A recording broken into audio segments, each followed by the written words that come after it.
Hi friends, 2024 stock மார்க்கெட்டில் investment பண்ணவங்கலாம் நல்ல ரிட்டர்னை பார்த்தாங்க. நிஃப்டி அதோட ஆல் டைம் ஹையை டச் பண்ணதுக்கப்புறம் செப்டம்பர் மந்தில் இருந்து டவுன்ஃபாலாக ஸ்டார்ட் ஆயிடுச்சு. செப்டம்பர் மந்தில் ஃபாரின் இன்வெஸ்டர் கன்யூஸாக அவங்க ஹோல்டிங்கை செல் பண்ணிகிட்டே இருந்தாங்க.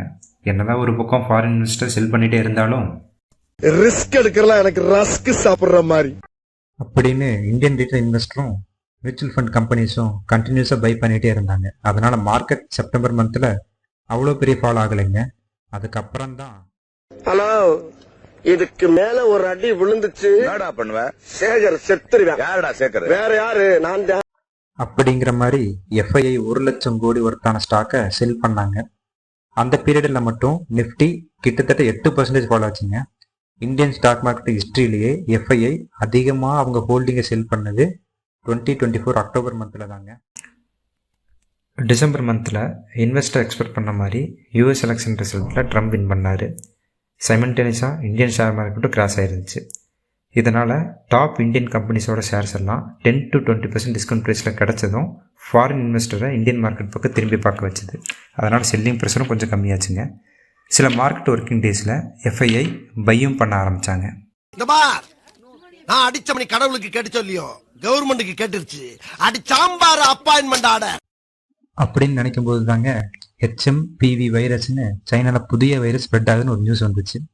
இந்தியன் கவர்மெண்ட் அதனால் ஒரு பிரச்சனை இல்லைன்னு சொல்லிட்டு இருந்தாங்க. ஆனால் மண்டேல பெங்களூரில் 2 HMPV வைரஸ் ஐடென்டிஃபை பண்ணியிருக்காங்கன்னு ஒரு நியூஸ் வந்துச்சு. வந்த உடனே சென்செக்ஸ் 1200 பாயிண்ட் கீழே போயிடுச்சு. பட் அதோட இம்பேக்டை செவ்வாய்க்கிழமை மார்க்கெட்டில் பார்க்க முடியலைங்க. ஹவவர் மார்க்கெட் எப்படி இன்னும் வரும் நாட்களில் பெர்ஃபார்ம் பண்ணணும்னு பார்த்தோம் அப்படின்னா, நான் ஆல்ரெடி சொன்ன மாதிரி Nifty 50 கம்பெனிஸோட Q3 performance, 2025 Indian government budget, HMPV virus impact, inflation and unemployment rate, இது எல்லா ஃபேக்டர்ஸையும் பேஸ் பண்ணி தாங்க இருக்கும். ஓகே, குளோபல் புரோக்கர்ஸ்லாம் என்ன சொல்கிறாங்கன்னு பார்ப்போமா. குளோபல் புரோக்கர்ஸான பெர்ன்ஸ்டைன் நிஃப்டி 50 2025 டார்கெட் 26,500 சொல்லியிருக்காங்க. இன்னொரு குளோபல் புரோக்கரான ஜெஃப்ரி 26,600 ரீச் பண்ணணும்னு சொல்லியிருக்காங்க.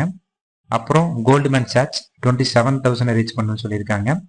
நம்ம இந்தியன் புரோக்கரேஜான ICICI செக்யூரிட்டி நிஃப்டி 50 2025 டார்கெட் 28,500 வரைக்கும் இருக்குன்னு சொல்லியிருக்காங்க.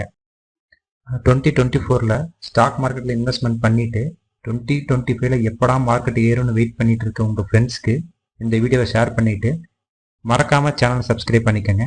நன்றி, வணக்கம்.